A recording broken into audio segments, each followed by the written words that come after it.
అశ్వ సంవత్సరంలో కైలాస యాత్ర Shri Gayatri tours and travels 8977349696. Music కనిపిస్తుంది, మనిషి కనిపించట్లా. హైదరాబాద్ వచ్చిన దగ్గర నుంచి ఇంకా బ్యాక్ టు బ్యాక్ అంతా కొంచెం తెలుస్తున్నాను. సార్ అంటే స్టార్టింగ్ ఎక్కడి నుంచి జర్నీ స్టార్ట్ అయింది అండ్ మీరు ఎలా వచ్చారు? హీ వాస్ స్పెసిఫిక్లీ లైక్ మీరు వెళ్ళి చేయండి, మీరు ఎంజాయ్ చేయండి, మ్యూజిక్ ఎంజాయ్ చేయండి.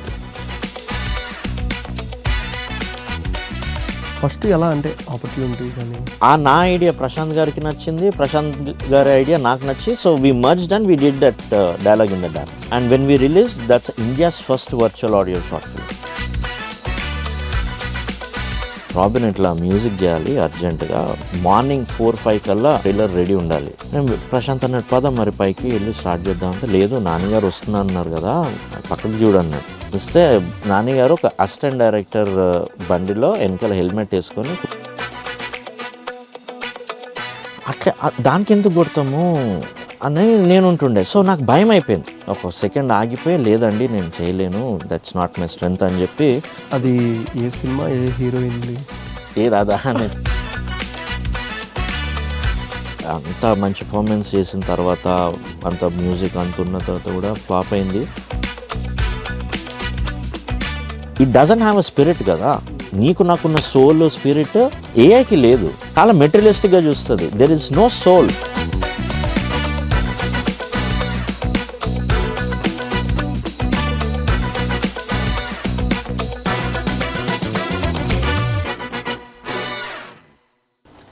హాయ్ మార్కే రాబిన్ గారు. హాయ్ అండి. సార్ నార్మల్గా మీ పేరు చెప్తేనే నార్మల్గా హైదరాబాద్ లేదా బాలీవుడ్ లేదా కేరళ అర్థం కాదు. చెన్నై అర్థం కాదు చాలా మంది. బట్ ఏంటంటే హైదరాబాద్లోనే పుట్టారు, హైదరాబాద్లోనే పెరిగారు. బట్ పేరుకి మిమ్మల్ని ఎక్కడైనా మీ మూవీస్ చూస్తున్నాను సేపు, కానీ ఇన్ని మూవీస్ చేశారా మార్కే రాబిన్ గారు? మ్యూజిక్ కనిపిస్తుంది, మనిషి కనిపించట్లా ఇప్పుడు దాకా. మొన్నటి నుంచి రీసెంట్గా మొత్తం హైదరాబాద్ వచ్చిన దగ్గర నుంచి ఇంకా బ్యాక్ టు బ్యాక్ అంతా కొంచెం తెలుస్తున్నాను. బట్ అదర్వైజ్ నాకు అలాగే ఇష్టం అండి. ఓకే, మ్యూజిక్ రావాలి బయటికి, పేరు గుర్తింపు రావాలి, ఫేస్ వెనకాలనే ఉండడం నాకు ఐల్ బి హ్యాపీ. ఓకే, వెనకాల ఉండడం అంటే చాలా మంది గుర్తుపట్టాలి కదా, సారే మార్కే రాబిన్ గారు అది కూడా. బట్ సార్ ఏదైనా ప్రాజెక్ట్ని ఫస్ట్ సెలెక్ట్ చేసుకున్నప్పుడు కానీ మీరు అంటే లిరిక్స్ విన్న తర్వాత మ్యూజిక్ కంపోజ్ చేస్తారా? ఆ స్క్రిప్ట్ ఫస్ట్ వింటారు ఎలాగైనా, స్క్రిప్ట్ వినంగానే, లేదంటే మ్యూజిక్ కంపోజ్ చేసిన తర్వాత లిరిక్స్ ఇస్తారా మీకు? రీసెంట్ దండోరా మూవీకైనా కాసర్ల శ్యామ్ గారు చేశారు, ఎట్లా అంటే మీ ప్రాసెస్ ఉంటుంది? చాలా వరకు ఎట్లా యాక్సెప్ట్ చేస్తారు మీరు? యాక్చువల్గా నేను ఇండస్ట్రీలో కొత్తగా వచ్చినప్పుడు నేనేమనుకున్నానంటే, లిరిక్స్ ఇస్తే ఆ లిరిక్స్కి ట్యూన్ చేయాలి అనేది అనుకున్నా. నాకు అలా కూడా ఇష్టమే, కానీ మోస్ట్ ఆఫ్ ద టైం అంటే 90% ఏమవుతుందంటే, డైరెక్టర్స్ ఫస్ట్ ట్యూన్ విని ఆ ట్యూన్ అంతా ఫుల్ క్యాచీగా చేసుకొని అది ఒక చిన్న హుక్ లైన్ దానికి పెట్టేసుకొని అప్పుడు లిరిసిస్ట్కి వెళ్ళడం జరుగుతుంది. ఓకే, ఇప్పుడు నేను ఇన్ని మూవీస్ చేశాను కదా, ఈ మూవీస్ అన్నిట్లో కూడా అదే ప్యాటర్న్ అయింది. అంటే ప్రజెంట్ ఇప్పుడు వచ్చే ఫిలిమ్స్ కానీ ఏదైనా సరే, or love or any thriller genre and mystery, అంటే ఏదైనా హిస్టారికల్ కానీ ఈ టైప్ పీరియాడిక్ డ్రామాస్, ఈ యాక్షన్ ఫిలిమ్స్ కానీ, ప్రతి ఒక్కరు బీజిఎం వాయిస్ కానీ ఆర్ మ్యూజిక్ కొన్ని చాలా వరకు పాత మ్యూజిక్లో ఎక్కడో రెఫరెన్స్ లాగా కానీ కొంచెం ఆ ట్యూన్ లాగా అనిపించడం జరుగుద్ది, అంటే కొన్నిటి వరకు. బట్ మీకు ఎప్పుడైనా మీ మ్యూజిక్ కానీ మీ ట్యూన్స్ కానీ ఎవరైనా వాడడం జరిగిందా మీకు తెలిసినంత వరకు? కానీ ఇట్లాగేమైనా చాలా వరకు కాపీ చేస్తున్నారు కొన్ని వరకు, పాత ఓల్డ్ మూవీస్ తీసుకొని కొంచెం వరకు, అలా మీకు ఎప్పుడైనా జరిగిందా మీ మూవీ సాంగ్స్లో కానీ అలాగా? జరిగిందండి, జరిగింది. కాకపోతే దట్స్ ఓకే, ఇగ్నోరబుల్. ఎందుకంటే అండి, అంటే మీ పర్మిషన్ తీసుకొని చేశారా? ఇనిషియల్గా పర్మిషన్ తీసుకోకుండా చేశారు. ఓకే, దాని తర్వాత వాళ్ళు ఫోన్ చేసి మాట్లాడడం జరిగింది. దాని తర్వాత పర్మిషన్ ఇచ్చాను. పర్మిషన్ ఇచ్చిన తర్వాత వాళ్ళు క్రెడిట్ వేశారు. ఓకే సార్, నార్మల్గా చాలా వరకు సినిమాకి చూసినంతసేపు మీరు ఇచ్చిన బ్యాక్గ్రౌండ్ మ్యూజిక్ కానీ ఏదైనా సినిమా అంతా అనుకున్నంత సక్సెస్ఫుల్ కాదన్నప్పుడు మ్యూజిక్కి ప్రాణం పోస్తుంది. బట్ మీరు అనుకున్నంత సక్సెస్ రానప్పుడు మీకు స్టార్టింగ్ ఫిల్మ్ చేశారు, బాగుంది, కమర్షియల్ వేలో కూడా ఇంకా ముందుకు వెళ్ళినప్పుడు ఎట్లాంటి మిమ్మల్ని మీరు క్వశ్చన్ చేసుకుంటారంటే ఫీడ్బ్యాక్ కానీ పర్సనల్గా ఏదైనా రావడం కానీ? సినిమా ఒకవేళ వర్కౌట్ అవ్వకపోతే అనుకున్నంత సక్సెస్ ఈ సాంగ్ చేశాను, ఇది కమర్షియల్ వేలో కానీ దేంట్లోనైనా బెస్ట్ మ్యూజిక్గా వచ్చుద్ది ఈ సాంగ్, బట్ మీరు అనుకున్న సాంగ్ కన్నా వేరే సాంగ్స్ వెళ్తూ ఉంటాయి, చెప్పలేం as a point of view కొన్ని సాంగ్స్. కానీ మీరు అట్లాంటప్పుడు ఎట్లాంటి ఫీడ్బ్యాక్ తీసుకుంటారు ఎవరి దగ్గర నుంచి వచ్చినప్పుడు కానీ, అలాగా పర్సనల్గా మిమ్మల్ని మీరు క్వశ్చన్ చేసుకోవడం కానీ? ఫీడ్బ్యాక్ తీసుకోవడం అనేది అంత అంటే ఇప్పుడు ఒక్కటండి, సినిమా ఫ్లాప్ అయింది అనుకోండి, అందరు డోర్లు వేసేసుకుంటారు. ఓకే, ఫీడ్బ్యాక్ ఇచ్చేది ఒక రివ్యూ రైటర్సే. ఇంకా మిగతా వాళ్ళంతా ఇప్పుడు నాకు తెలిసిన వాళ్ళు బాగుంది, సినిమా చాలా బాగుంది అంటారు. బట్ బేసికలీ వాళ్ళకు కూడా తెలుసు ఇట్ డిడ్ంట్ వర్క్అవుట్. బట్ నేను ఫీల్ అవ్వద్దని చెప్పి అలా చెప్తుంటారు. But I know the fact, తెలిసిపోతుంది కదా, ఓకే సాంగ్స్ బాగాలేవు తెలిసిపోతుంది, సినిమా బాగాలేదు. ఇప్పుడు ఒక సినిమాకి ఎంత కష్టపడి చేసినా ఆ సినిమా ఫ్లాప్ అయిందనుకోండి, కష్టమంతా గాన్ ఇన్ వెయిన్. అప్పుడు చాలామంది చాలా అంటుంటారు ఇంకేం పట్టించుకోకూడదు. బేసికలీ సినిమా హిట్ అయితే అదొక జాయ్, కానీ ఆ టైంలో అద్భుతంగా చేసావు అది అన్న నేనేం పట్టించుకోను. ఓకే, బేసిక్ అంటే రెండు తీసుకోవద్దు. So I try to keep it that way. Okay sir, అంటే స్టార్టింగ్ ఎక్కడి నుంచి జర్నీ స్టార్ట్ అయింది అండ్ మీరు ఎలా వచ్చారు ఈ ఫిల్మ్ ఇండస్ట్రీలోకి? జర్నీ అంటే మేము చిన్న ఉన్నప్పటి నుంచి వరల్డ్ మ్యూజిక్ వింటూ పెరిగాం. ఓకే, మా ఫాదర్ 80sలోనే మంచి పెద్ద మ్యూజిక్ సిస్టము, ఒక యాంప్లిఫైయర్, ఒక టర్న్ టేబుల్, రికార్డ్స్, ఆ టైంలో records. So every Friday Saturday full records తెచ్చేవాడు అనమాట. మంత్లీ ఒక 5 రికార్డ్స్ కొనేవాడు. సో ఆ రికార్డ్స్ అంతా మేమే ప్లే చేస్తుండే. ఒక పిన్ ఉంటుంది అనమాట, టర్న్ టేబుల్కి ఒక చిన్న పిన్ వస్తుంది, డైమండ్ నీడిల్ అంటాం, స్టైలస్కి ఉంటుంది అది. సో అది తీసుకొని వెళ్ళి ఆ పిన్ రికార్డ్ ప్లేయర్ మీద పెట్టాలి. అది సెన్సిటివ్ థింగ్ అనమాట. కానీ మా ఫాదర్ ఏం చేస్తాను, పెట్టుకోబెట్ట అంటుండే.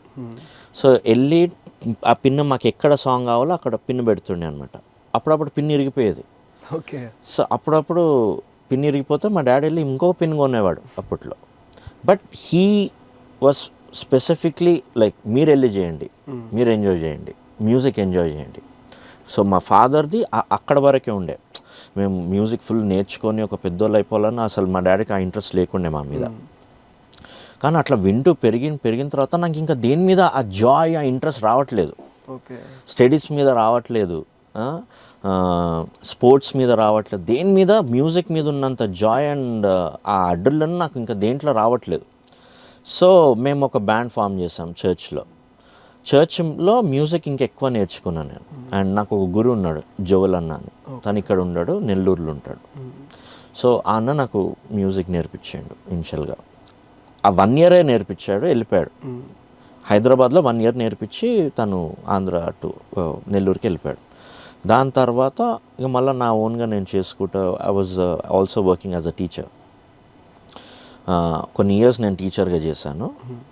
అట్ ద సేమ్ టైం మాకు బ్యాండ్ ఉండే. So gospel music plus teaching దీంట్లో ఎక్కువ ఉండే.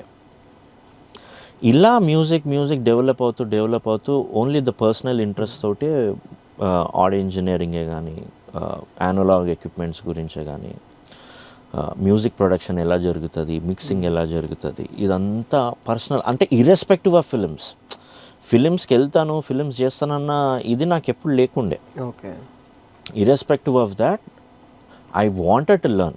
ఎప్పుడో ఫ్యూచర్లో ఎక్కడ యూజ్ అవుతుందో అవ్వకపోవచ్చు, I don't care, but I want to learn అని చెప్పి నేను నేర్చుకోవడం జరిగింది. అది అనుకోకుండా నాకు మూవీస్లో హెల్ప్ అయింది. ఓకే, ఫస్ట్ ఎలా అంటే ఆపర్చునిటీయా? దట్స్ ఆపర్చునిటీ అంటే బేసికల్గా లిరిసిస్ట్ కేకే గారు ఉన్నారు. ఓకే, సో మేము రెగ్యులర్గా కలుసుకుంటుండే అనమాట. సో తన ఫ్రెండ్స్లో ప్రశాంత్ గారు ఉండే. సో ఒకరోజు ఇలాగే ప్రశాంత్ వర్మ గారు. సో ప్రశాంత్ వర్మ గారు నేను కలుసుకున్నప్పుడు ప్రశాంత్ గారు నాకు రాబిన్ ఇట్లా నేను ఒక ఐడియాతో వచ్చాను, డైలాగ్ ఇన్ ద డార్క్ అని. అది డార్క్లో ఒక ప్రపోజ్ చేస్తాడు. సో అది ఉంటుంది, ఒకసారి విన్నాను, నాకు వినిపించాడు. జనరల్గా అప్పటి వరకు షార్ట్ ఫిలిమ్స్ అంటే ఏంటి, యూట్యూబ్లో ఒక షార్ట్ ఫిలిం వస్తుంది, ఆ షార్ట్ ఫిలిం చూసి దానికి ఏంటో అనేది చెప్పడం. Okay. For the first time short film there is no visuals, but visual feel అవ్వాలి ఆడియో రూపంగా. ఓకే. సో అది నేను విన్నప్పుడు డైలాగ్స్ చాలా బాగున్నాయి. నేనేమన్నానంటే Prashant can we do this virtual audio అని అడిగి, okay try, like if something experimental we're always game అనమాట, on game. So virtual audio చేశాను దానికి. అది ఎలా ఉంటుందంటే మ్యూజిక్ అంతా సీలింగ్కి వెళ్ళిపోతుంది, చైర్ ఇటు గుంజితే ఫార్ నుంచి దగ్గర వరకు వస్తుంది. సో అమ్మ ఇట్లా అని నడుచుకుంటూ వెళ్ళి ఇక్కడ కూర్చుంటే ఎగ్జాక్ట్లీ ఇదే డిస్టెన్స్లో ఉంటుంది సౌండ్. అమ్మాయి కొంచెం దూరం వెళ్ళి మాట్లాడితే ఆ డిస్టెన్స్లో ఉంటుంది సౌండ్. సో ఈ 360 degrees విత్ డెప్త్ విడ్త్ తోటి ఈ 3 dimensionalగా చేయడం జరిగింది. అంటే ఇప్పుడు నేను మనం ఈ డిస్టెన్స్లో మాట్లాడుతున్నాం కదా, మీరు హెడ్ ఫోన్స్ పెట్టుకుంటే ఆ డిస్టెన్స్ ఉంటుంది. అదే మనం దగ్గరకు వచ్చి మాట్లాడుతున్నాం అనుకో మీకు తెలిసిపోతుంది అనమాట దగ్గరకు వచ్చి మాట్లాడుతుంది. So that is virtual audio. రీసెంట్గా అంటే శబ్దం మూవీ చూశాను థియేటర్లో, కొంచెం ఆ సౌండ్ అంతా చాలా డిఫరెంట్గా ఉంది. కరెక్ట్. సో థియేటర్లో చాలా స్పీకర్స్ ఉంటాయి, 9.2 బిఫోర్ 5.1 ఉండే. ఇది హెడ్ ఫోన్స్, ఒక స్టీరియో 2 హెడ్ ఫోన్స్ పెట్టుకుంటే you feel that Atmos. Okay. So అది నేను చేసినప్పుడు నా ఐడియా ప్రశాంత్ గారికి నచ్చింది, ప్రశాంత్ గారి ఐడియా నాకు నచ్చి, so we merged and we did that dialogue in the dark. And when we release that's India's first virtual audio short film. Okay. దానికి మంచి నాని గారే కానీ చాలామంది యాక్టర్సే కానీ ఇట్స్ ఫెంటాస్టిక్ అని చెప్పి రివ్యూస్ రాయడం జరిగింది. సో అదే అలా చేసాం. అలా ఏమైంది, నేను ప్రశాంత్ గారు కొంచెం క్లోజ్ అయ్యి ఐడియాస్ పంచుకొని, తను యాడ్స్ చేయడము, దానికి నేను మ్యూజిక్ చేయడము, అలా we share so much of stuff. Next ఇంకా దాంతో ఏమైంది, ఒక రోజు నేను నాకు road king old vintage bikes అంటే చాలా ఇష్టం. ఒకప్పుడు నేను స్ట్రీట్ రేసింగ్కి వెళ్ళేవాడిని. కింద చూసాను 3 మోడల్స్ ఉన్నాయి. ఎస్, ఒకటి 87 మోడల్, అది డబుల్ చైన్ ఉంటుంది. ఇంకోటి 1996 మోడల్ సిడిఐ ఇగ్నిషన్. ఇంకోటి జావా జెకోస్లెవ్ జావా, అది 1962 ట్యాంక్ మీద ఉంటుంది ఇగ్నిషన్. జావా ఫస్ట్ పెట్టారు, సెకండ్ పెట్టారు, లాస్ట్. సో ఈ వెహికల్ తీసుకొని ఓల్డ్ సిటీలో నాకు ఒక మెకానిక్ ఉండే, ఆయన చనిపోయింది ఇప్పుడు, రషీద్ భాయ్ అని, ఆయన చనిపోయింది. ఆయన దగ్గర కూర్చొని రాత్రి 10-10:30 అవుతుంది, 12 నంబర్ పానా రాలే అని చెప్పి రిపేర్ చేసుకుంటూ కూర్చున్నాం రాత్రి. సో తనది ఒక ఇంట్లోనే ఒక షెడ్ ఉందన్నమాట. సో ఆ షెడ్లో కూర్చొని చేసుకుంటున్నాం. సడన్గా నాకు ప్రశాంత్ గారి కాల్ వచ్చింది, రాబిన్ ఇట్లా మ్యూజిక్ చేయాలి అర్జెంటుగా, నైట్ 12 మార్నింగ్ 4-5 కల్లా ట్రైలర్ రెడీ ఉండాలి, చేయగలుగుతావా అంటే ఏ మూవీ అని సేమ్ క్వశ్చన్ అడిగా. మజ్ను అని, నానిగారిది మజ్ను, నానిగారు పర్సనల్గా వచ్చి కూర్చుంటాడు, ఈజ్ ఇట్ ఓకే అని గంతులేసా, గేమ్ వస్తున్నా అని చెప్పి బైక్ తీసుకొని ఓల్డ్ సిటీ నుంచి ఇమ్మీడియట్గా వచ్చేసి నైట్ 11 o'clock అలా, నేను ఇంతకుముందు ఇంకో ప్లేస్లో ఉండే, దట్ వెరీ నారో రోడ్ అనమాట, అది వెహికల్స్ పడితే కార్ అంతా పట్టదు. సో నేను కింద వెయిట్ చేస్తున్నాను, ప్రశాంత్ గారు కూడా వచ్చారు. ఆ సినిమాకి సంబంధించిన డైరెక్టరు, ఎడిటరు, అసిస్టెంట్ డైరెక్టర్స్ కూడా వచ్చేసారు. నేను ప్రశాంత్ అన్నట్టు పద మరి పైకి వెళ్ళి స్టార్ట్ చేద్దామంటే, లేదు నాన్నగారు వస్తున్నారు కదా, రోడ్డు ఇబ్బంది అవుతుందేమో అంటే, పక్కకు చూడన్నాడు. వస్తే నాన్నగారు ఒక అసిస్టెంట్ డైరెక్టర్ బండిలో వెనకాల హెల్మెట్ వేసుకొని కూర్చొని నైట్ మంచిగా బైక్ తీసుకొని వచ్చాడు అనమాట. Is that cool guy, assistant డైరెక్టర్తో. ఈజ్ దాట్ కూల్ అనమాట ప్రశాంత్ గారు, సారీ నాని గారు. Is very very natural, very homely ఉంటాడు. చూసి షాక్ అయిపోయా, హాయ్ రాబిన్ వెళ్దామా స్టార్ట్ చేద్దామని చెప్పి నైట్ వెళ్ళి స్టార్ట్ చేసాం మ్యూజిక్. అప్పుడు ప్రశాంత్ గారికి నేను చేసిన వర్క్ అండ్ నాని గారికి నేను చేసిన వర్క్ మజ్ను ట్రైలర్కి నచ్చింది బాగా. Almost 10 years. సో తను అన్నాడే చాలా బాగా చేస్తున్నాడు కదా, let's you know give him a break అని చెప్పి తను ప్రశాంత్ గారు ఆ సినిమా స్టోరీ నాని గారికి చెప్పడం జరిగింది. అప్పుడు ఇద్దరు ఒకటేసారి అనుకున్నారు, మనం మార్క్ ఉన్నాడు కదా తను బాగుంటాడేమో దీనికి అంటే తనతో వెళ్ళిపోదామని చెప్పి అలా ఫస్ట్ నాది ఆ సినిమా స్టార్ట్ అయింది. Okay.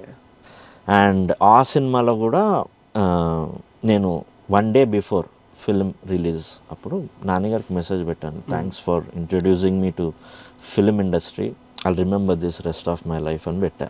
Okay. Nani nothing like that, you're talented, one or the other day you will come, now you're coming, just pleasure is mine అంతే అన్నాడు. So he will never ever take credit for what is doing. Even Prashant గారు also will never take a credit. Okay, you're talented, నువ్వు ఏదో ఒక రోజు వస్తావు, ఇప్పుడు వస్తున్నావు మన సినిమాతోటి, ద ప్లెజర్ ఇస్ మైన్ అన్నాడు. ఓకే. అండ్ నార్మల్గా మీ వరకు ఇండస్ట్రీ అండ్ నెక్స్ట్ ఫిలిం త్యమినన్ గారి మూవీ తర్వాత ఆ సినిమా తర్వాత ఆ సినిమా అయ్యాక రిలీజ్ అయినది ఫెబ్ టైంలో రిలీజ్ అయింది.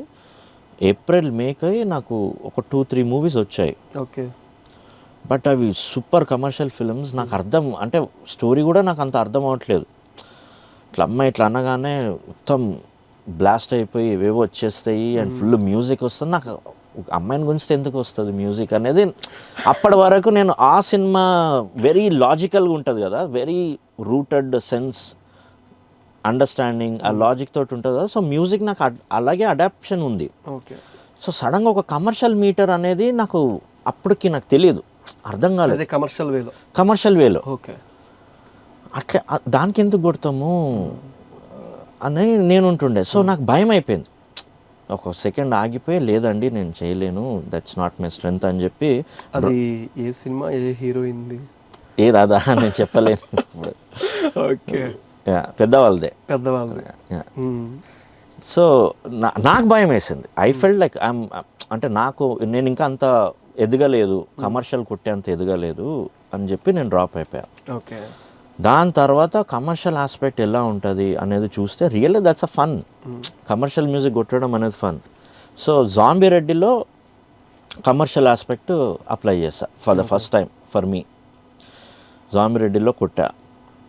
మీరు చూస్తే తేజ సజ్జ గారిది కూడా ఆ ఇంట్రోస్, ఒక యాక్షన్ సీన్లో సాంగ్ పెట్టడము, లేకపోతే ఫైర్ సీన్లో ఆ డాన్స్, అది 2 సెకండ్ల థియేటర్ చూస్తున్నప్పుడల్లా అసలు ఎట్లా క్రాకర్స్ ఎటు వెళ్తున్నాయో కూడా అర్థం కాదు. నార్మల్గా రియల్ షూట్ టైంలో ఎన్ని చూసాయో రియల్గా చేశారు అదంతా. చాలా డేంజర్. స్టంట్స్ కూడా బాగా చేశారు. అసలు బుక్ని ఇక్కడే పేలితే అది ఇళ్ళకి ముందే అంటే రాకెట్ అది వదిలినప్పుడు ఇక్కడే ఆయన అటు ఇటు డ్యాన్స్ ఆ మూమెంట్. యాక్చువల్గా అది రా ఫుటేజ్ చూసాను, ఫైనల్ కాపీ రా ఫుటేజ్. యాక్చువల్గా రా ఫుటేజ్లో రియల్గా క్రాకర్స్ వచ్చాయి. దాన్ని కొంచెం వాళ్ళు డిఐలో కలరింగ్స్ అవి చేసి కొంచెం అట్లా చేశారు గ్రాఫిక్. కానీ రియల్గా తను జంప్ చేశాడు, రియల్గా పక్కల నుంచి వెళ్ళే ఆ సౌండ్స్ అదంతా రియల్గా జరిగింది బంచ్ ఆఫ్ క్రాకర్స్ తోటి.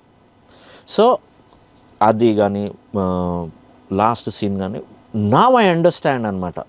ఓకే, ఒక కమర్షియల్ సినిమాకి ఒక హీరో గారికి ఎలివేషన్స్ ఎలా ఉండాలి, ఎలా కొడితే వర్కౌట్ అవుతుంది అనేది జాంబీ రెడ్డిలో ట్రై చేశా. నాకు వర్కౌట్ అయింది. యాజ్ అ మ్యూజిక్ డైరెక్టర్గా ఓకే నేను చేయగలుగుతాను అనిపించింది. దాని తర్వాత గోస్ట్ చేశా, నాగార్జున. దానికి చాలా కష్టపడ్డాము యాక్చువల్గా. అసలు చాలా డిఫరెంట్గా ఉంటుంది ఆ మూవీ. నాగార్జున గారు ఒక కిల్లర్ మూవీ తర్వాత ఇంక్రెడిబుల్ పర్ఫార్మెన్స్ చేశాడంటే గోస్ట్లో అండి, from the beginning till the end. And మేము కూడా అంతే కష్టపడి మేము బ్యాక్గ్రౌండ్ స్కోర్ ఇచ్చాను, అంతా చేశాను. కాకపోతే సినిమా వర్కౌట్ అవ్వలేదు, ఫ్లాప్ అది ఇది అన్నారు. ఆయనది ఒక షాట్ ఉంటుంది సినిమాలో, మాఫియా అందరికి గోవాలో ఎక్కడో వర్షంలో కత్తి తీసుకొని ఇట్లా వాక్ చేసుకొని వచ్చేది. ఆ బ్యాక్గ్రౌండ్ సౌండ్ చాలా బాగుంటుంది ఆ సీన్. అంటే ఆయన ఫ్లాష్ బ్యాక్ అనుకుంటా. ఫ్లాష్ బ్యాక్ లో ఒక బోట్ ఒక షిప్ లో వెళ్తాడు, వెళ్ళి అక్కడ అందరూ డాన్స్ అందరూ కింద వెళ్తాడు ఆ షిప్ లో సీన్. అది సౌండ్ చాలా డిఫరెంట్ ఉంటుంది. ఆ షార్ట్ సినిమా మొత్తంలో కొంచెం చాలా అంటే హాంటింగ్ ఉంటుంది కొంచెం చాలా. అంటే నేను సింగిల్ స్క్రీన్ 70mm చూశాను. ఎక్కడో చాలా అంటే విన్నంతసేపు ఒక అప్పటికే వెంటనే అయిపోయిందా ఆ మ్యూజిక్ అనేది, బ్యాక్గ్రౌండ్ థీమ్ అనేది వెంటనే అయిపోయిందా అనిపించింది. ఆ ఒక్క షాట్ చాలా డిఫరెంట్ అనిపించింది. చూపించిన స్క్రీన్ ప్లే కానీ ఎగ్జిక్యూషన్ కానీ ఆ మ్యూజిక్ చాలా అనిపించింది. కానీ ఇంకా నెక్స్ట్ ఇంకా అదేనండి, ఎంత కష్టపడి చేసినా సినిమాకి అంత గుడ్ రివ్యూస్ రాకపోతే అందరి వర్క్ విల్ బీ డౌన్ అనమాట. ఓకే. సో అది I felt very very bad. అంత మంచి పర్ఫార్మెన్స్ చేసిన తర్వాత అంత మ్యూజిక్ అంత ఉన్న తర్వాత కూడా ఫ్లాప్ అయింది. సో అప్పుడప్పుడు అనిపిస్తుంది ఒక మంచి cinema with proper elevations cinema success అవుతానే 24 క్రాఫ్ట్స్కి సక్సెస్. ఒక మ్యూజిక్ డైరెక్టర్ వాళ్ళు ఆలోచించే థాట్ ప్రాసెస్ కానీ ఏదైనా మూవీకి ఇప్పుడే మీరు అన్నారు గోస్ట్ చాలా కష్టపడి చేశాను అని చెప్పి, బట్ కమర్షియల్ వేలో అది ఫెయిల్ అయింది, బట్ కొంచెం మళ్ళీ దానికన్నా కమ్బ్యాక్ మళ్ళీ ఇద్దామని ట్రై చేస్తుంటారు.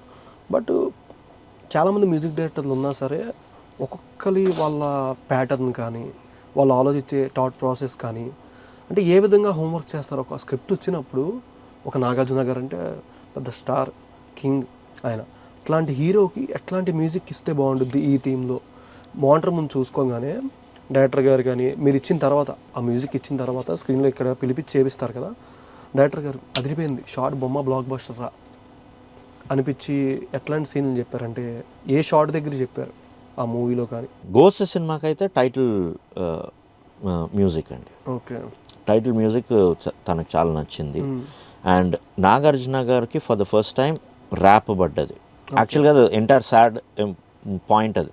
తను వెళ్ళడము ఫాదర్ దగ్గర, ఫాదర్ వెలివేయడము, సిస్టర్, ఇదంతా ఒక ఎమోషనల్ స్టోరీ జర్నీ. అక్కడ సడన్గా వీడునా అని ఒక ర్యాప్ సాంగ్ పడుతుంది. సో అది నాగార్జున గారు డింట్ ఎక్స్పెక్ట్ దట్.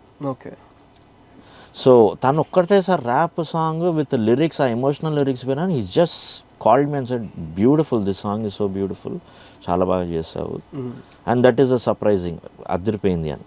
ఓకే, చాలామంది ఇప్పుడు ప్రజెంట్ చూసుకుంటే లాక్డౌన్ తర్వాత నుంచి కానీ ప్రజెంట్ నుంచి ఒక రీల్ ఫార్మేట్లో చూస్తున్నారు. ఏదైనా సాంగ్, ఏదైనా హుక్ స్టెప్ అయినా, ఆ బ్యాక్గ్రౌండ్ మ్యూజిక్ ఏదైనా మెలోడీ సాంగ్ అయినా, ఆర్ ఏదైనా ఒక రీల్ ఫార్మేట్, ఒక 1 minute 30 seconds ఆర్ 2 minutes ఒక రీల్ ఫార్మేట్లో ఓన్లీ వచ్చే ఒక 30-40 secondsే వాళ్ళు బాగా ఆ స్టెప్ని వైరల్ చేయడం కానీ, ఆ సాంగ్ బాగుంటే దానికి నచ్చిన స్టెప్ కానీ, దానికి ఏదైనా హుక్ స్టెప్ ఉన్నా సరే, లవ్ ఏదన్నా రీల్స్ బాగా చేస్తున్నారు. మీరు మీ సాంగ్స్ వరకు చూసుకుంటే చాలా వరకు డిఫరెంట్గా ఉంటాయి. మొత్తం సాంగ్ అంతా ఫుల్గా చూసే కొద్దీ ఇంకా చూడాలనిపించుద్ది, అంటే వినాలనిపించుద్ది ఆ సాంగ్ కానీ. అది మీరు ఎప్పుడు ఆ విధంగా ఎప్పుడు ఆలోచించలేదా? అంటే ఇక్కడ 2 perspectives అండి. I'm here to make a film music. Okay, మనము సినిమాకి మ్యూజిక్ చేస్తున్నాం, ఒక కథకి మ్యూజిక్ చేస్తున్నాం. ఇప్పుడు థింగ్స్ ఎంత మారిపోయానంటే ఒక డైరెక్టర్ కూడా కాంప్రమైజ్ అవుతున్నాడు. యాక్చువల్లీ కథల నుంచి కొంచెం కాంప్రమైజ్ అయ్యి ఇట్లాంటి ఒక ఐటమ్ సాంగ్, ఇవన్నీ జనాల కోసం అనమాట. ఓకే, బట్ కథలో చూస్తే కథకి ఆ పాటలకి అంత సంబంధం ఉండదు. అది డైరెక్టర్ గారు కూడా అంటే ఒక కథ, ఒక బ్యూటిఫుల్ కథ అని అనుకుంటాడు. సో మనము రీల్స్కి చేయాలంటే సపరేట్గా అది సాంగ్స్ చేసుకోవచ్చు వాటికి. కానీ సినిమాల కథ ఏం చెప్తుంది, ఆ క్యారెక్టర్స్ ఏం చెప్తున్నాయి, వాళ్ళు ఏం పాడుతున్నారు, అది కదా ఇంపార్టెంట్ అంట నేను. When it comes to film, ఇప్పుడు ఫిలింలో ఒక కథ బ్యూటిఫుల్ వెళ్తే సడన్గా ఫ్రమ్ నోవేర్ ఏదో ఒక ఊర్లో ఒక మాస్ ఫోక్ సాంగ్ నడుస్తుంటుంది, ఆ హీరో వెళ్ళి అక్కడ కూర్చుంటాడు. అసలు సినిమాకి సంబంధం లేదు. అవి ఎందుకు పెడుతుంటారు అంటే జస్ట్ బికాస్ ఆఫ్ ఆ హీరో ఫ్యాన్స్ ఉంటారని, లేకపోతే ఇది ఉంటుంది. But I don't prefer in that way. సినిమాని సినిమా లాగానే చూడాలి. ఇన్స్టాగ్రామ్ రీల్స్ కోసం అంటే వాటికి సపరేట్ ప్రైవేట్ ఆల్బమ్స్ చేసి అక్కడ అంటే వాళ్ళకి ఎలా నచ్చుతుందో అలా చేసుకోవచ్చు. కానీ సినిమా కథకి ఎలా నచ్చుతుంది, కథ ఏంటి, క్యారెక్టర్స్ ఏంటి అనేది మ్యూజిక్ పట్టించుకుంటాను నేను. మీకు తెలంగాణ ప్రభుత్వం నుండి గద్దర్ ఫిల్మ్ అవార్డు దక్కింది. అవార్డు తీసుకున్నప్పుడు అంటే గద్దర్ గారి పాటలు కాదు, అవి ఒక ఫైర్ అని మీరు చాలా ఎమోషనల్ అయ్యారు. అసలు ఆ గద్దర్ గారి పాటలకు మీ మ్యూజిక్ జర్నీకి ఉన్న కనెక్షన్ ఏంటి?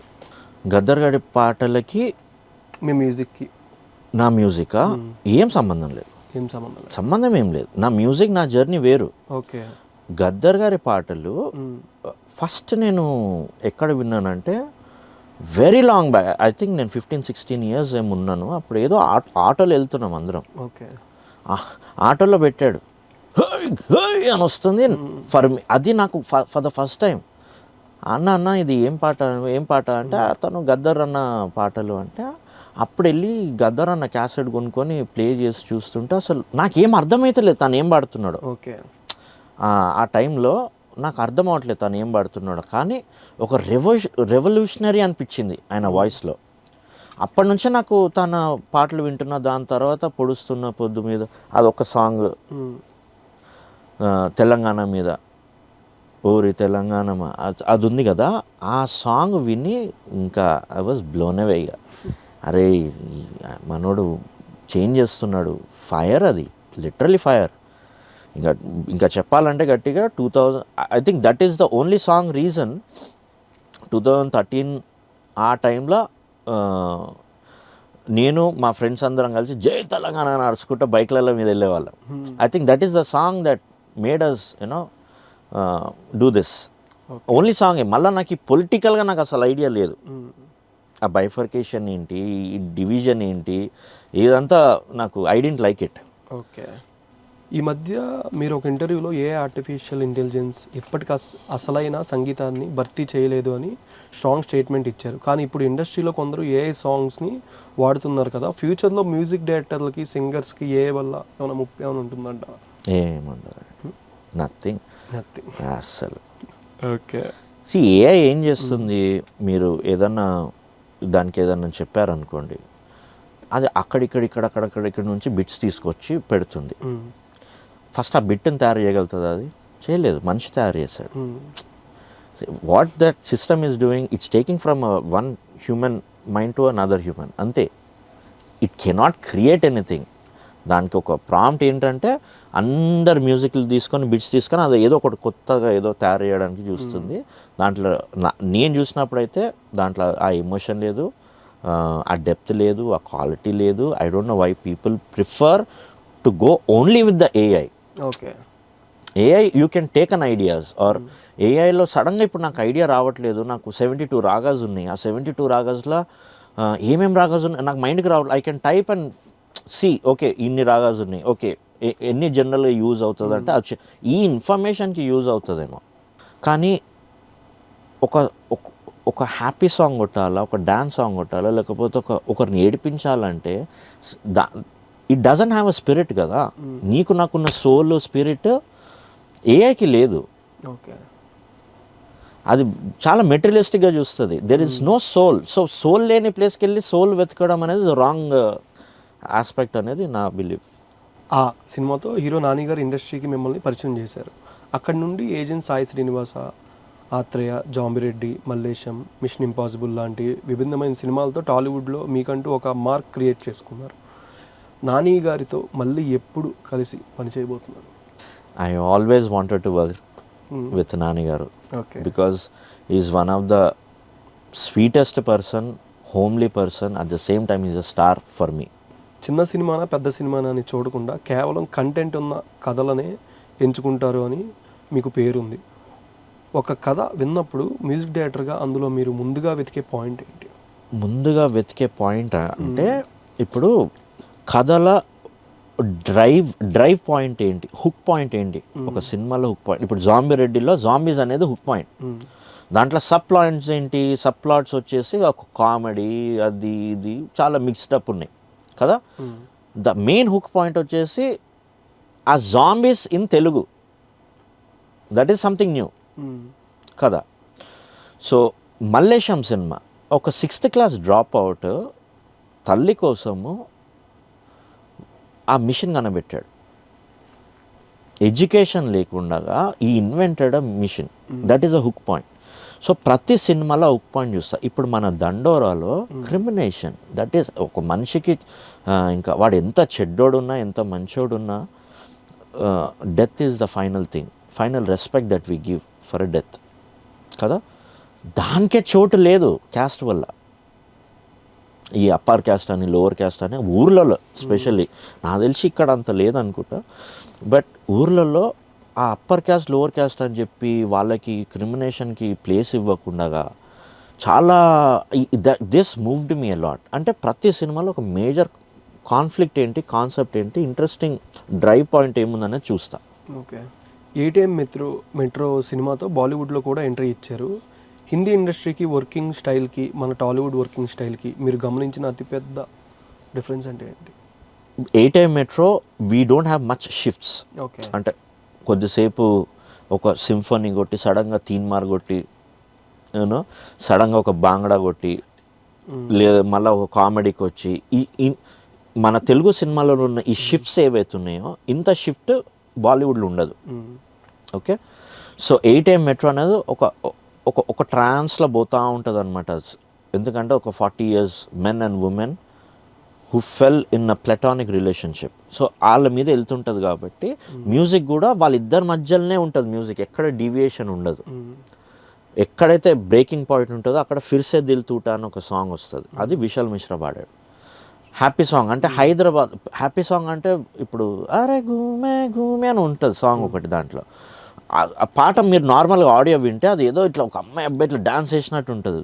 బట్ 8am మెట్రో మూవీలో అదే సాంగ్ వీళ్ళిద్దరు సింపుల్గా ఆటోలో వెళ్తారు, అమ్మాయి బర్త్డే ఉంటుంది, జస్ట్ హైదరాబాద్ అంతా చూపిస్తాడు. Okay okay and in Bollywood people loved it. So ఆ సాంగ్స్కి నాకు that is my first film. 8am metro is my first debut film in Bollywood. దానికి నాకు ఫస్ట్ ఐరా అవార్డ్ వచ్చింది. ఓకే. బిగ్గెస్ట్ కాంప్లిమెంట్ ఈ సినిమా సాంగ్స్ మరియు బీజిఎం విన్నాక మీకు నచ్చిన బెస్ట్ కాంప్లిమెంట్ ఏంటి? ముఖ్యంగా సినిమా ఇండస్ట్రీలో పెద్దలు ఎవరైనా స్పెషల్గా విష్ చేశారా? రాజమౌళి గారు సాంగ్స్ నా ఫస్ట్ సినిమాది బ్యాక్గ్రౌండ్ స్కోర్ అప్పుడు విని హీ అప్రిషియేటెడ్. ఓకే. అయితే ప్రివ్యూ వేసాం కదా, ప్రివ్యూ 1 day ప్రివ్యూ బిఫోర్ వేసినప్పుడు ప్రశాంత్ గారు వచ్చి స్వీటీ గారు వాంట్స్ టు మీట్ యూ అంటే, స్వీటీ ఎవరు? స్వీటీ షీ వాంటెడ్ అంటే సినిమా అయ్యాక మ్యూజిక్ డైరెక్టర్ ఎక్కడ అని అడిగి తనని రమ్మని చెప్పండి అని చెప్పి she just met me with the whole heart అనమాట. For the first time Anushka గారిని చూడ్డము, she appreciated me so much. She gave me a side hug and you know చాలా బ్యూటిఫుల్గా చేశారు సాంగ్ కానీ and that background score emotion. That is my first అంటే బయట వాళ్ళు అంటే సినిమా టీం కాకుండా బయట వాళ్ళు చెప్పడం అనేది అది ఫస్ట్ టైం. దాని తర్వాత చిరంజీవి గారు మిషన్ ఇంపాసిబుల్ ఫంక్షన్ ఈవెంట్ రోజు నేను కార్లో వచ్చేటప్పుడు విన్నాను, చాలా బాగున్నాయి సాంగ్స్, చాలా బాగా చేసావు అన్నాడు. ఐ వాజ్ లైక్ చాలా అనిపించింది నాకు, ఒక ఆనందం. ఆర్ఆర్ రీ రికార్డింగ్ స్పెషలిస్ట్ మిమ్మల్ని చాలామంది బీజిఎం కింగ్ అని పిలుస్తుంటారు. సీన్లో డైలాగ్ లేకపోయినా మీ మ్యూజిక్తో కథను నడిపిస్తారు. అసలు ఒక సీన్కి ప్రాణం పోస్తే ఆ సౌండ్స్ వెనుక మీ మార్క్ సీక్రెట్ ఏంటి? Music is a soul. If ఆ scene can touch my soul, I can bring a beautiful music. And కొన్ని ర్యాపిడ్ ఫైర్ ఇవన్న డైరెక్టర్స్ చాయిస్ ప్రశాంత్ వర్మ గారు, సంకల్ప్ రెడ్డి అండ్ మురళీకాంత్, వీరిలో ఎవరితో పనిచేయడం కొంచెం టఫ్ అనిపిస్తుంది? టఫ్ ఏం లేదు, all are good. Okay. Next dream బాలీవుడ్లో 8am మెట్రోతో మంచి పేరు తెచ్చుకున్నారు. నెక్స్ట్ టార్గెట్ ఏంటి? పాన్ ఇండియా లెవెల్లో ఏదైనా భారీ ప్రాజెక్ట్ లైన్లో ఉందా? హాలీవుడ్. ఓకే. సింగర్స్ ఎంపిక మీ పాటలకు అనురాగ్ కులకర్తి, సిద్ శ్రీరామ్ లాంటి వాళ్ళని కాకుండా కొత్త వాళ్ళని ఎక్కువగా ఎంకరేజ్ చేస్తారు. అది రిస్క్ అని ఎప్పుడు అనిపించలేదా? ఎప్పుడు అనిపించలేదండి. మ్యూజిక్ ఏం తెలుసు అండి, ఎవరు పెద్ద ఎవరు చిన్న, ఓకే, దానికి తెలీదు. మ్యూజిక్కి ఒక వాయిసే తెలుసు. ఆ వాయిస్లో ఉన్న ఎమోషన్ మనం పట్టుకోగలితే, and I really want encourage more upcoming singers and more upcoming writers also. Short and sweet, Mark K రాబిన్కి ఇష్టమైన మ్యూజిక్ డైరెక్టర్ ఎవరు? నాకు రెహమాన్ గారు అంటే చాలా ఇష్టం. రెహమాన్ గారు. ఓకే. చివరిగా మీ మ్యూజిక్ కోసం ఎదురు చూసే అభిమానులకు మరియు కొత్తగా వస్తున్న యంగ్ మ్యూజిక్ డైరెక్టర్లకి మీరు ఇచ్చే సలహా ఏంటి? అభిమానులకి మంచి మ్యూజిక్ వినండి. ఓకే. నెగటివ్ మ్యూజిక్ ఎక్కువ వినకండి, ఎందుకంటే మన లైఫ్లోనే చాలా నెగటివిటీస్ ఉంటాయి. సో నెగటివిటీ మ్యూజిక్ అస్సలు వినొద్దు. మంచి పాజిటివ్ మ్యూజిక్ వినండి, హ్యాపీగా ఉండండి, చిల్ అవ్వండి, ఎంజాయ్ చేయండి. ఈ ఇన్స్టాగ్రామ్, ఈ సోషల్ మీడియాస్ చాలా బాగుంటాయి, కానీ ఇట్స్ టేకింగ్ యువర్ టైం. గమనిస్తే కొన్ని hours it's just takes your time. Okay.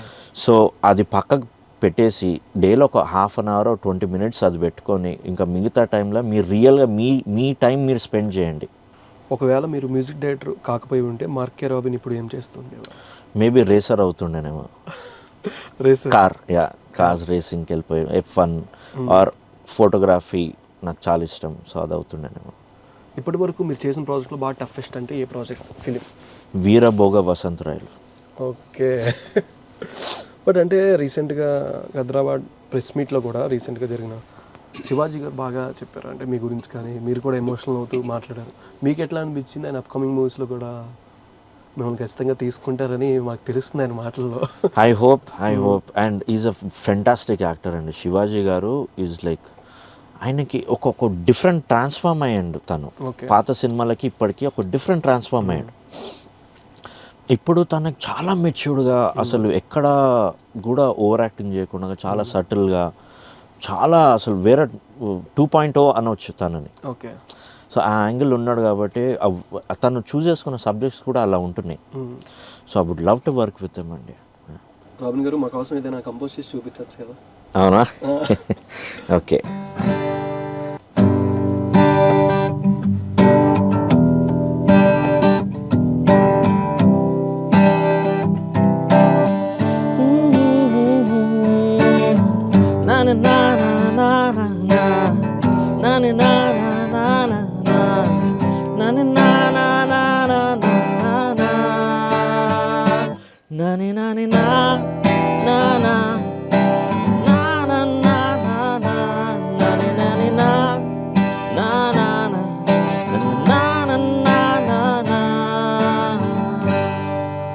Robin గారు 23 సినిమా అండ్ దండోరాకి 3 అవార్డ్స్ వచ్చినాయి. దానికి ఆల్రెడీ ఫస్ట్ అవార్డు వచ్చింది. ఎట్లా జ్యూరీ అవార్డు?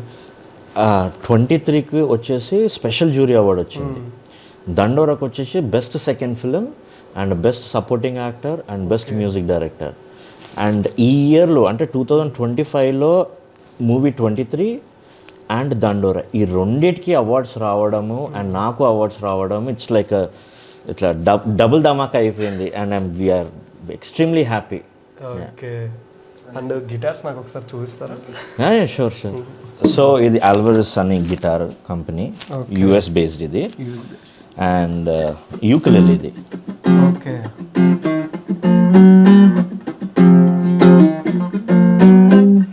సో చిన్న క్యూట్ ఉంటుంది, సాంగ్స్ ప్లే చేసుకోవచ్చు, ఎక్కడైనా పిక్నిక్ వెళ్ళినప్పుడు చేసుకోవచ్చు. Yeah, this is ukulele. Okay.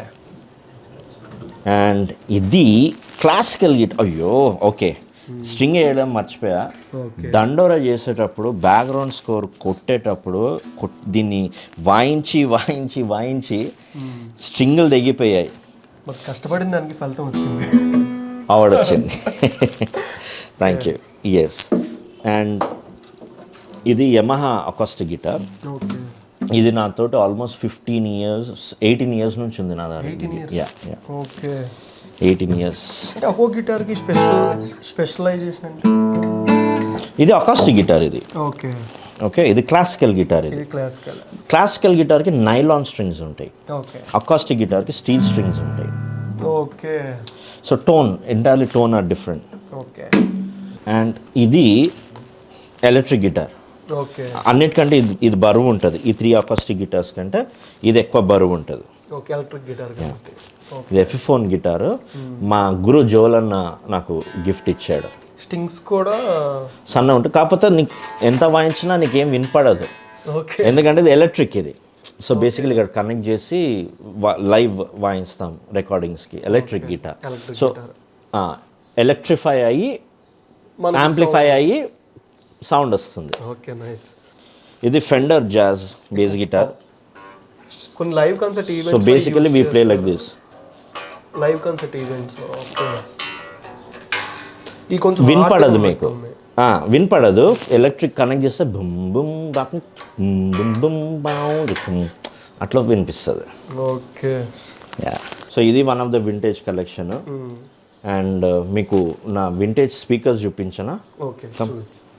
So బేసికల్గా నేను first time recording studio start చేసినప్పుడు టెనాయ్ ఓకే ఆ మానిటర్స్, దాని తర్వాత ఈ మానిటర్స్. ఏజెంట్ ఆత్రేయ అంతా నేను ఈ మానిటర్స్లో చేశాను. జాంబిరెడ్డి, ఏజెంట్ ఆత్రేయ అంతా ఈ మానిటర్స్లో. ఇవేంటంటే మా ఫాదర్ మేము చిన్న ఉన్నప్పుడు కొన్న స్పీకర్స్ ఇవి. ఇవి కాస్మిక్, ఇవి ట్రాన్స్మిషన్ లైన్ స్పీకర్స్ అనమాట. సో ఇన్వర్టెడ్ సస్పెన్షన్ ఉంటుంది, వైట్ కలర్ ఉంటుంది, ఒక బట్టతో తయారు చేసిన స్పీకర్ ఇది. సో ఫర్ అన్ ఎగ్జాంపుల్ ఇలా ఉంటుంది. సో దీస్ ఆర్ లైక్ ఒకప్పుడు అంటే మైకిల్ జాక్సన్ థ్రిల్లర్ టైంలో ఇలాంటి డిజైన్ స్పీకర్స్లోనే వాళ్ళు మిక్సింగ్ చేశారు మైకిల్ జాక్సన్ సాంగ్స్.